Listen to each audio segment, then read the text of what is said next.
It's good to see people here. People that thank you for coming if you knew I was teaching, and thank you for staying now that you know I'm here. I appreciate that. I always appreciate people willing to stay. So let's start off this morning with a prayer. Dear God, we thank you now for this time that we can come together, that we can learn a little bit more about your word, that we can be uplifted by it. We ask, dear God, that you would bless us now as we study your word. We ask, dear God, that it would be fulfilling and we would be able to bring it into our life and make use of it. Help us, dear God, to always realize that all good gifts come from you. Forgive us when we fall short. In Christ's name we pray. Amen. So I've been debating this back and forth, and that's why I led a prayer, because I didn't know how much we should really talk about what day of the week it is or what day of the year it is. There's two different things, right? So today we celebrate the second birth of Jesus. And we do that every Sunday, right? The second birth of Jesus is what we do on Sunday mornings every Sunday. But the world celebrates the birth of Christ tomorrow. And I just didn't think I could get past it. I'm sorry, I just couldn't give it up. Now, for those of you who are concerned, we are going to get to the Good Samaritan, but I wanted to think about the significance of Jesus' birth for just a little bit. And it was brought up for those of you who were in for service, and for those of you who weren't, here's a little prelude, there's going to be a little bit of discussion about the birth of Christ. But it's interesting to think about the significance of the birth of Jesus Christ. The thing I always think about when somebody says to me they don't believe in God, they don't believe in Jesus, or they don't believe in religion, I always ask them what year it is. What year is it? Well, it's 2023. When did we start counting? Why did we start? The significance of Jesus having been born and the calendar being changed, in my mind, is one of the greatest things in the world to talk about. And so we have this, I don't know about all of you, there's a pretty good diversity here, but there's a lot of people here that I know were born and raised in the Church of Christ. We've lived our whole life in the church, and we've gone from, you're not allowed to even talk about Christmas, to, well, we should have a Christmas tree and give away gifts to the poor and things of that nature, and we should be more aware of that. But it's interesting to think about how we've gone from one extreme to the other, and we're still doing it. We're still going from one extreme to the other, and I'm not here to debate the two extremes, because that's not a good thing to discuss, debating. But we should always be prepared to give an answer, right? And so one thing I remember about our buddy Dave Parks, he always said, celebrate Christmas if you want, but there's one thing I know for sure is Jesus wasn't born on December 25th, right? So I don't really want to make a point of the fact that Jesus wasn't born on December 25th, but we don't want to drive a stake between us and the people who believe that, to the point that they're not willing to listen to us on the rest of the story, right? That's really the more important point of how we approach this time of year. Everybody in the world is willing to discuss Christmas around this time of year.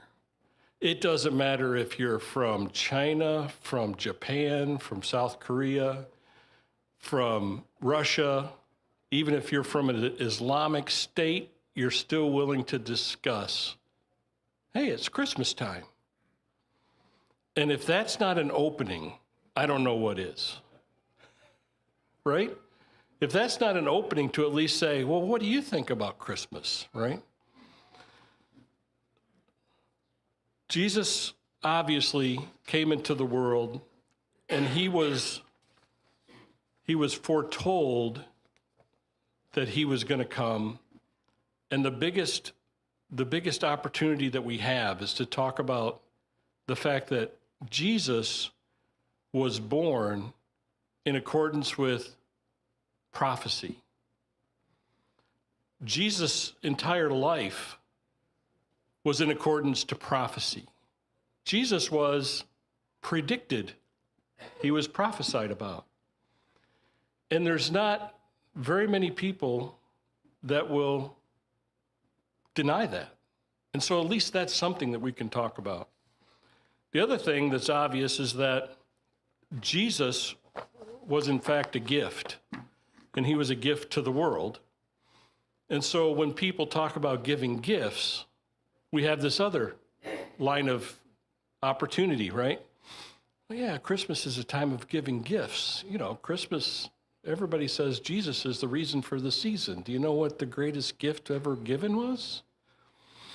There's all of these little windows of opportunity. There's these strings of connection that we can bring into the discussion that we don't want to forget about. And I think that's probably one of the most important points of this time of year, as they say. It's not convincing somebody that they're wrong. It's helping them to see what's right. I don't know how many times I can think of being in a discussion trying to convince somebody else that they're wrong and having it be just not turn out well, right? Just those types of discussions just usually don't turn out well.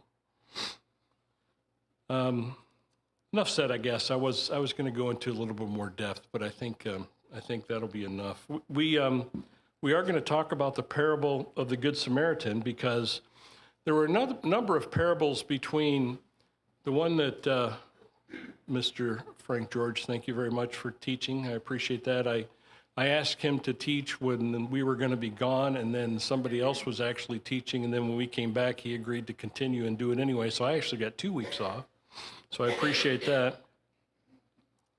But there were a number of parables in the list between the Good Samaritan and this one, and I chose to jump to the Good Samaritan because of the season, as they say.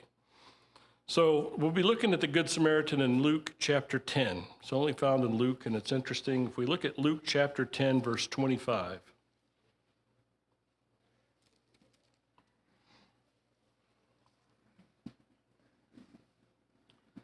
We'll read it real quick because everybody I know has heard or knows of the Good Samaritan. And so let's go through the actual story, and then let's go back and look at just a few things in more detail. On one occasion, an expert in the law stood up to test Jesus. "Teacher," he asked, "what must I do to inherit eternal life?" "What is written in the law?" he replied. "How do you read it?" He answered, "Love the Lord your God with all your heart, with all your soul, and with all your strength, and with all your mind. And love your neighbor as yourself." "You have answered correctly," Jesus replied. "Do this and you will live." But he wanted to justify himself, so he asked Jesus, "And who is my neighbor?" In reply, Jesus said, "A man was going down from Jerusalem to Jericho when he fell upon the hands of robbers. They stripped him of his clothes, beat him, and went away, leaving him half dead. A priest happened to be going down the same road, and when he saw the man, he passed by on the other side. So too a Levite. When he came to the place, he saw him, and passing by on the other side. But a Samaritan, as he traveled, came where the man was, and when he saw him, he took pity on him, and he went to him and bandaged his wounds and poured on oil and wine. Then he put the man on his own donkey. He took him to an inn and took care of him. The next day he took out 2 silver coins and gave them to the innkeeper. 'Look after him,' he said, 'and when I return, I will reimburse you any extra expense you may have.' Which of these 3 do you think was the neighbor to the man who fell into the hands of robbers?" The expert in the law replied, "The one who had mercy on him."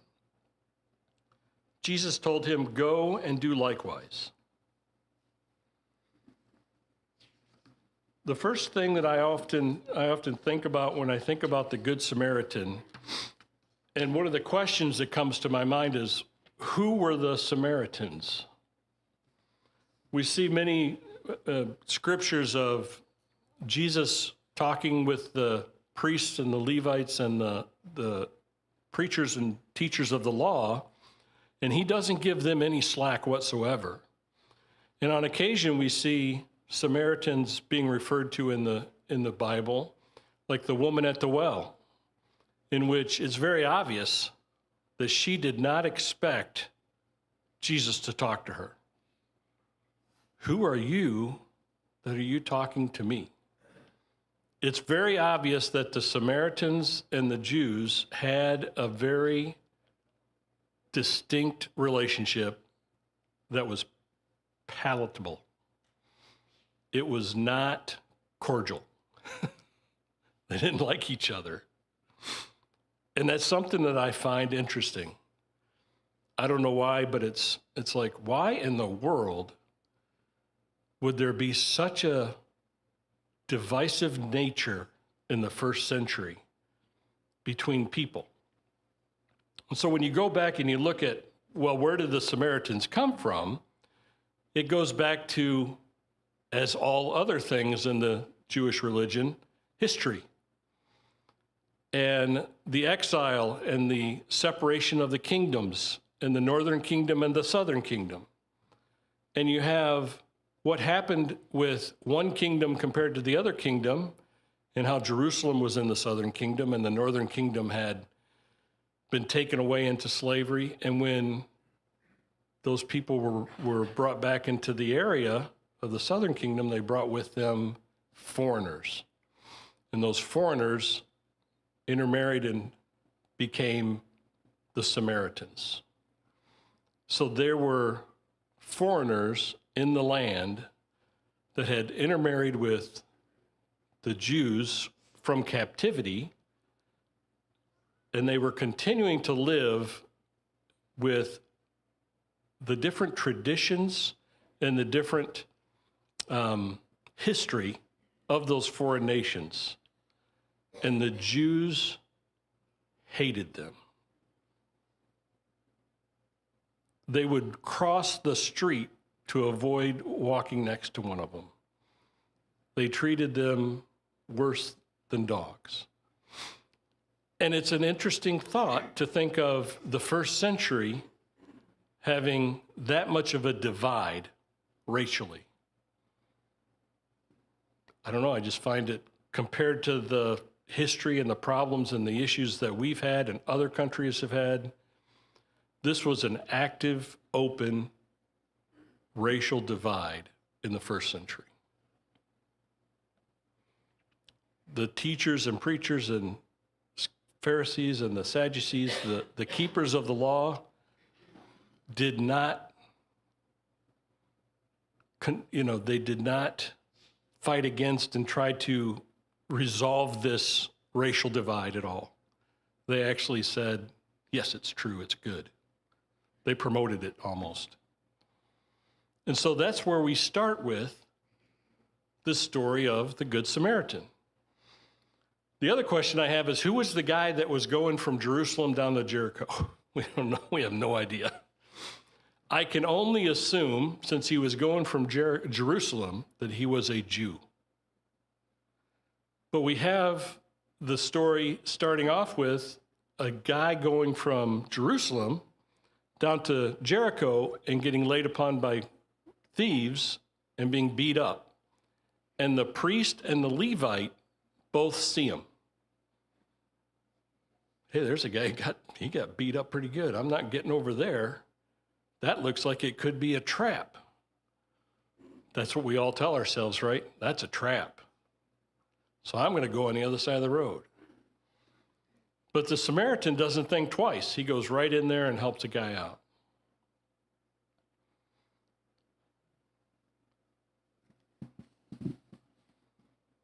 How do we think about helping people out today? How do we think about that when we're asked to treat others as our neighbor? How often do you think about the story of the Good Samaritan when you see someone in need? Well, the key word is compassion, because it's mentioned. And the other two, the Levite and the priest, did not have compassion, apparently. So that's part of it. So compassion is the key there, is to have compassion on your fellow man, and to know that whoever you see is your fellow man, is your neighbor. When Jesus asked this is going back to one of the other ones that we talked about a while before. In Matthew 22, Jesus was talking to the rich young ruler, right? In Matthew 22, he said, hearing that Jesus had silenced the Sadducees and the Pharisees got together. One of them, an expert in the law, tested him with this question, Teacher, which is the greatest command in the law? Jesus replied, love the Lord your God with all your heart, with all your soul, and with all your mind. This is the first and greatest command. And the second is like unto it, love your neighbor as yourself. All the laws and the prophets hang on these two commands. That's a different interchange in Matthew 22:34, a different story, different time, different interchange between Jesus and the leaders in the synagogue.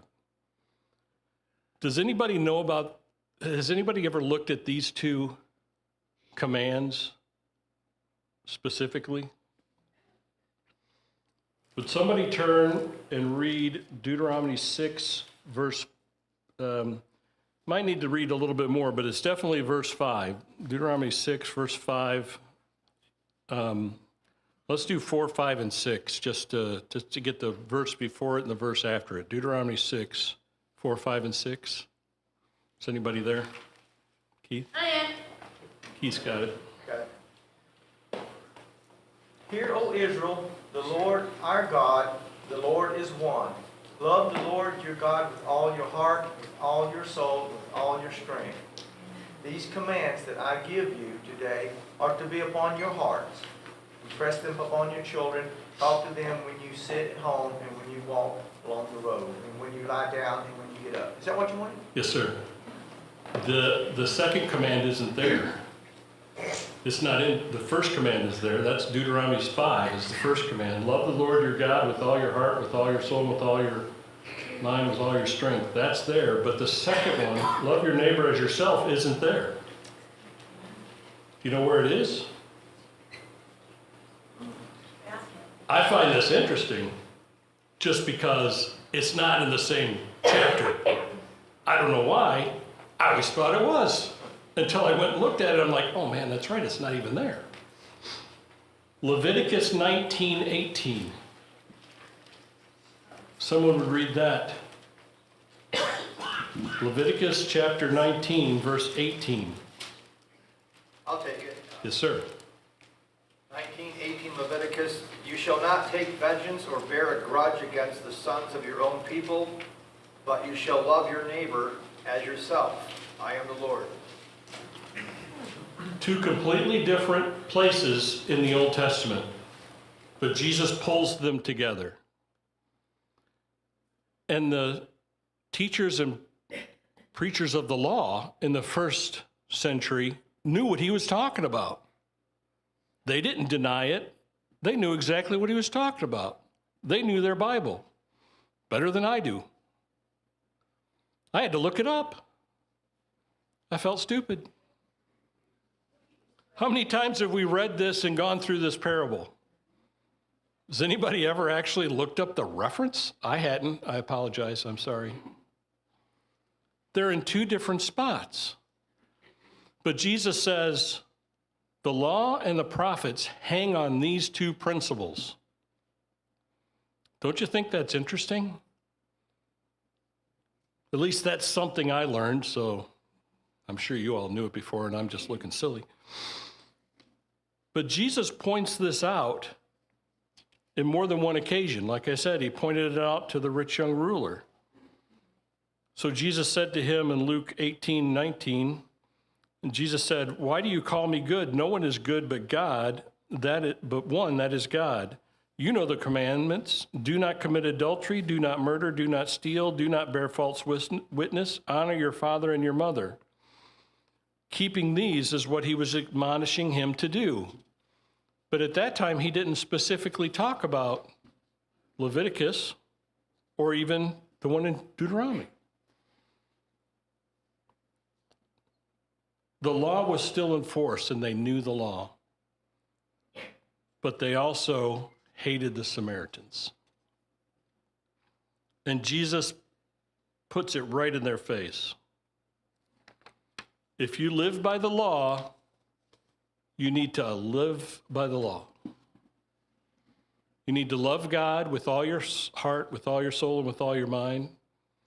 And you need to love your neighbor as yourself, even if that neighbor is from Samaria. So the distance between Jerusalem and Jericho is about 20 miles. This path was well known as one that people were not advised to go on alone. It was the way of blood, as described by some of the commentators, because so many people would get caught by robbers. It was a great way to make money if you were in the underworld, right? The priest and the Levite were both seen as people of stature, the people we should all learn to be like. And both of them went to the other side of the road. But the guy that everybody would have, probably everybody in the room would have gone to the other side of the road just to avoid talking to, is the guy that helped their brother. The people in the room, right? Their brother was the one that was walking from Jerusalem down to Jericho and got robbed. But their brother was in the ditch when the priest and the Levite went by and walked around him. And the only person that stopped and helped their brother was a Samaritan that they would have crossed the road not to have to deal with.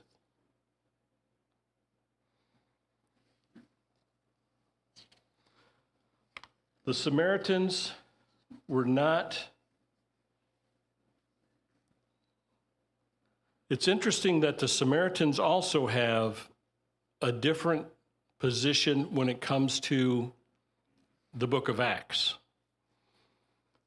The book of Acts, we have in Acts 2, we have the first establishment of the church, right?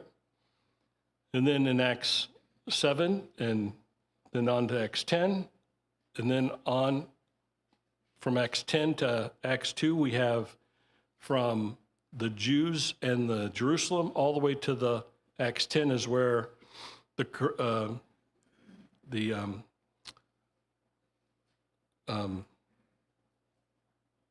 Peter goes and talks to the, I got to look at it because it's just fell out of my head. And when those things fall out of your head, you can't get them back.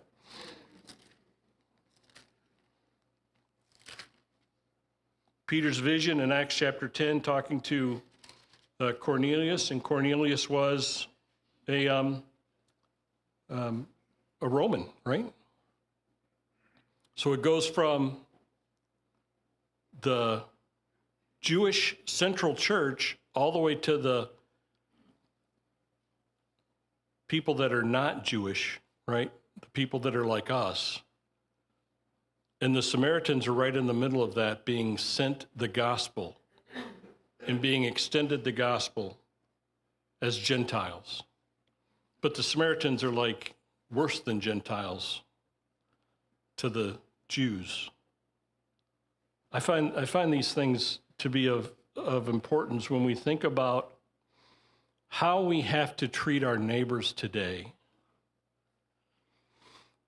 If there's a group that you hate more than anyone else in the world, that you would be willing to walk across the street to avoid coming in contact with one of those people, God is telling you to be ready to serve them.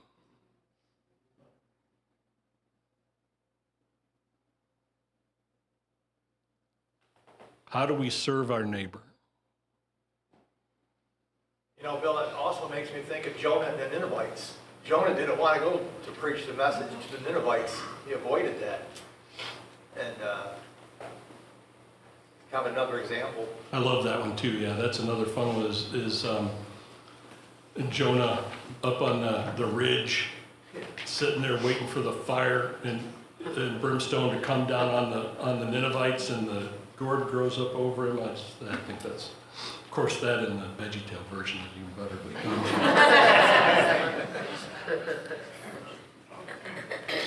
In John chapter 4, verse 9, this is the reference to the Samaritan woman. John chapter 4, verse 9, the Samaritan woman said to him, "You are a Jew and I am a Samaritan woman. How can you ask me for a drink?" For the Jews did not associate with the Samaritans. In Luke chapter 9:52, he sent a messenger ahead and went into a Samaritan village to get things ready for him. But the people there did not welcome him because he was heading for Jerusalem. When the disciples James and John saw this, they asked the Lord, "Do you want us to call down fire from heaven to destroy them?" But Jesus turned and rebuked them, and they went to another village. There's quite a few other ones, but the interesting thing is Jesus did not let the disciples play into the hate against the Samaritans. He stopped at the well, and I'm sure he stopped at the well on purpose. How do we learn to practice hospitality like Jesus is expecting from the Samaritans, from the parable of the Samaritan? We turn the heat down, and I don't know, Keith, it didn't work. It's just me, probably. Practicing what Jesus did. Just do it. It's hard. I know there's quite often people or things that happen that push us away from somebody, but you will never learn to love or to take care, to do something for somebody if you don't do it. I have done that, and I'm still alive. I'm speaking. I'm going to turn the heat up or down. Hey, Bill, I was kind of hoping he was going to help me, but he's going to just do that and leave. Just to add to that, I would say one thing that I found is,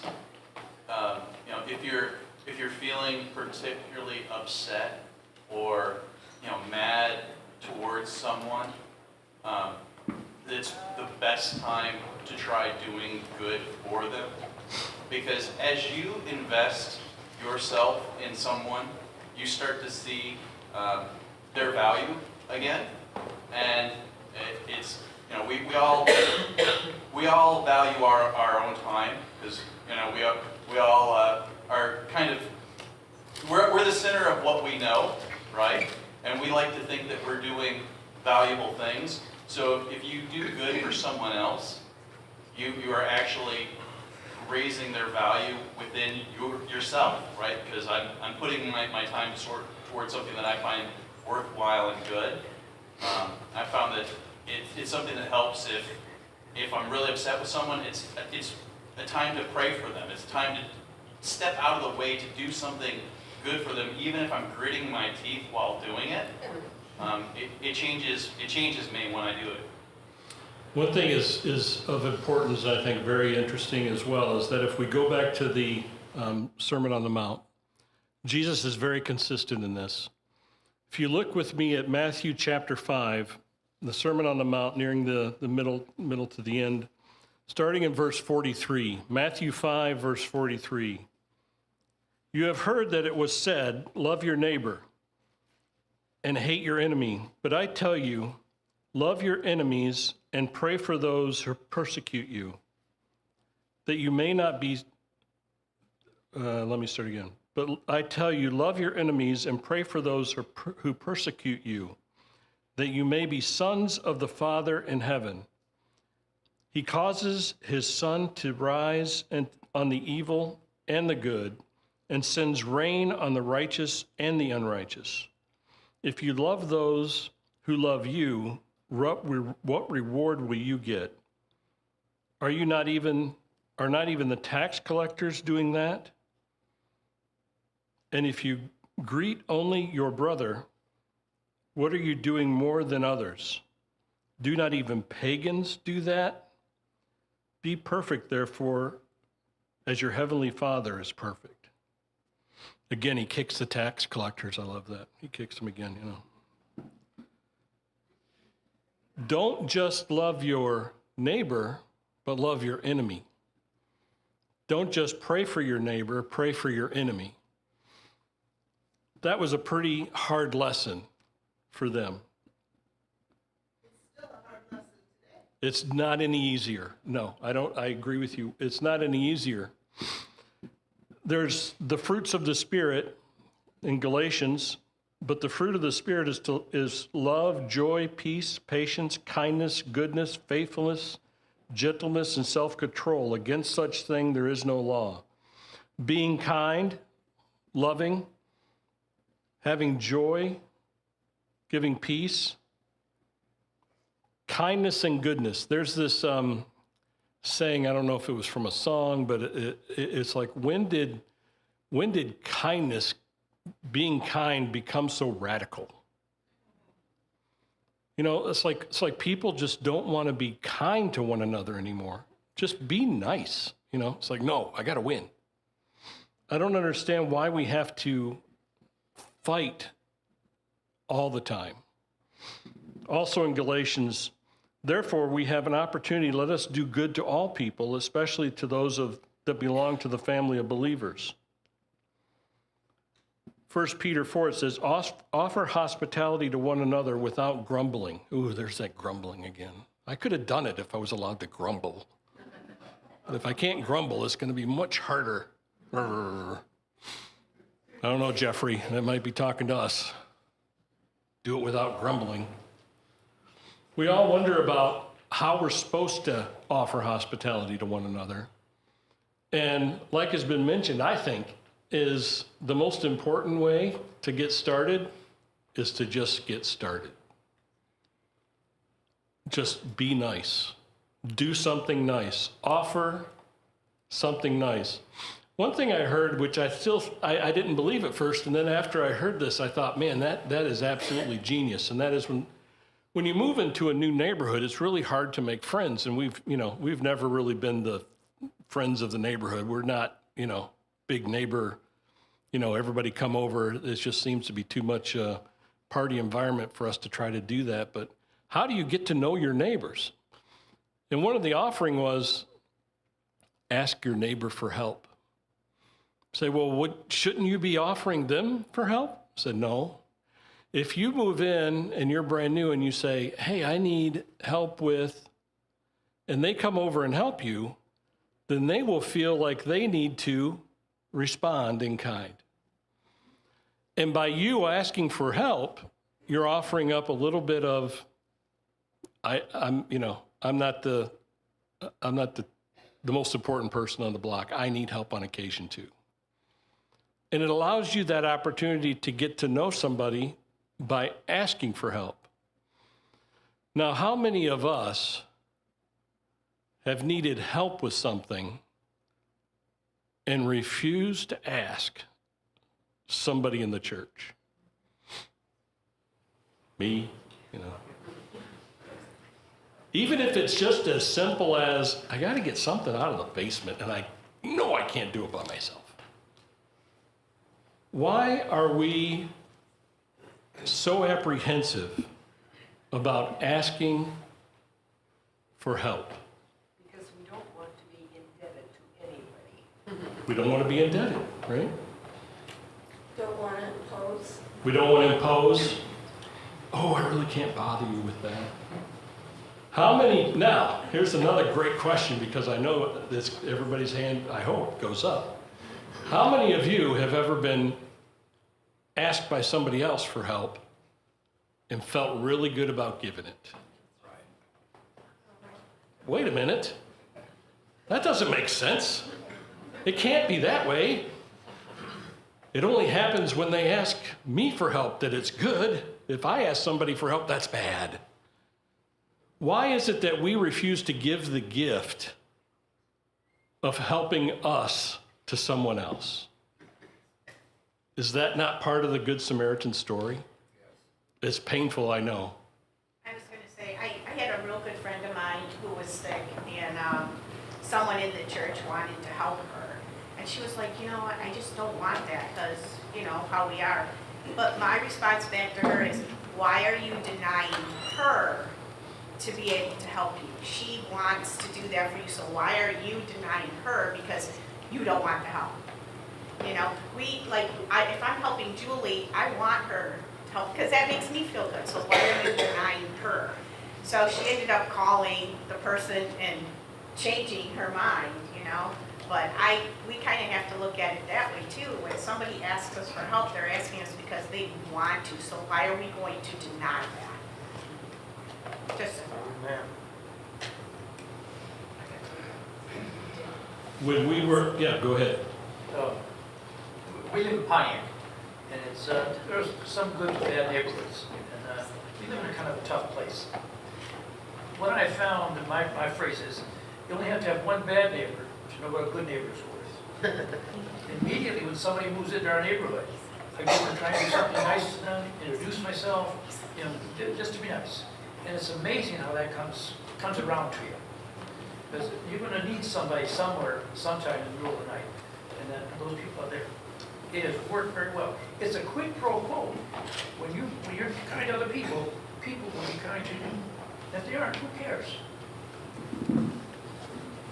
It's my 2 cents worth. One thing that, yes, go ahead. Yes, it is, but I don't know how much I want to be kind to other people so that they will be kind to me later. I would like to be kind to people to show them an example of kindness, an example of me being Christ's hands and feet on earth, while expecting nothing in return. Now, if they give me something, yeah, I mean, I'm not going to turn that down, but I don't want to do it for that. Yeah, I don't think we should obviously never do things with the reward in mind. We should do things obviously with the, hopefully trying to extend the love of Christ through the actions that we impart. One of the things that we, again, personal experience, right? We lived out of the country for a while, and we would have to drive an hour to go to church on Sundays because there was no other Church of Christ that was closer to where we lived. And so we would drive down to this church, and there were people from all parts of the world there. A lot of Americans and a lot of people from other parts of the world.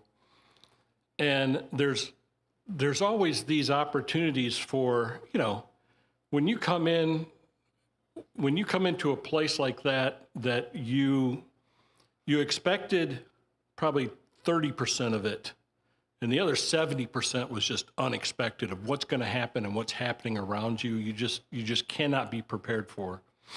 You know, if you go to a place that you're going to work, well, you're expecting the 30% is what you expect in work, and then the 70% is what happens around you.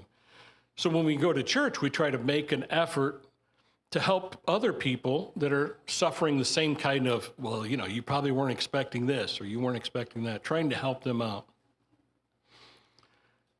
And it's always fun to see how when other people experience the same kind of things that you have had to experience, right? And when you can help them navigate those things, when you can say, hey, look, you know, this is going to come at you. And when it does, this is what you do, right? That's always for me, it was very fulfilling to be able to say, Yep. I've been there. Now, I did not appreciate having to go through the hoops and, all the problems it took to learn those lessons. But to be able to help others with those lessons, sometimes they're not always well received, so you got to be careful not to be oversharing, right? Like I can be on occasion. But you got to try to help when you can. And it's always interesting to see how people respond to that. If you help somebody, especially when they don't expect it, they're going to remember it. In James chapter 1, let's look at this real quick. I think that was the bell, so. James chapter 1, 22. Be doers of the word and not hearers only, deceiving yourself, for if anyone is a hearer of the word and not a doer, he is like a man observed in his natural face in a mirror. For he observes himself, goes away, and immediately forgets what kind of man he was. But he who looks into the perfect law of liberty and continues in it, and is not a forgetful hearer, but a doer of the word, this one will be blessed in what he does. We have to try to remember that showing compassion, as was started at the beginning, is one of the keys to the story of the Good Samaritan. And it's that compassion when it comes in a place that you would not expect, right? The Samaritan to the Jew was a compassion given to somebody that did not expect it. Jesus is illustrating this, who is your neighbor, by who and how you love one another and how you show one another that you love them. The story that we saw of the Beatitudes, Jesus talks about this in a great deal, and he speaks about it in many different ways. Again, in Matthew chapter 6, near the end of the Beatitudes, verse 1, be careful not to do your acts of righteousness before men to be seen by them. If you do, you will have no reward from your Father in heaven. So when you give to the needy, do not announce it with trumpets, as the hypocrites do in the synagogues and on the streets, to be honored by men. I tell you the truth, they have received their reward in full. But when you give to the needy, do not let your left hand know what your right hand is doing, so that your giving may be in secret. Then your Father, who sees what was done in secret, will reward you. In this time of giving, let's try to give as Christ admonished us to give. From the heart to the neighbor that least expects it. That's it. Thank you. Thanks for staying. Thanks for turning the air conditioning on, Keith.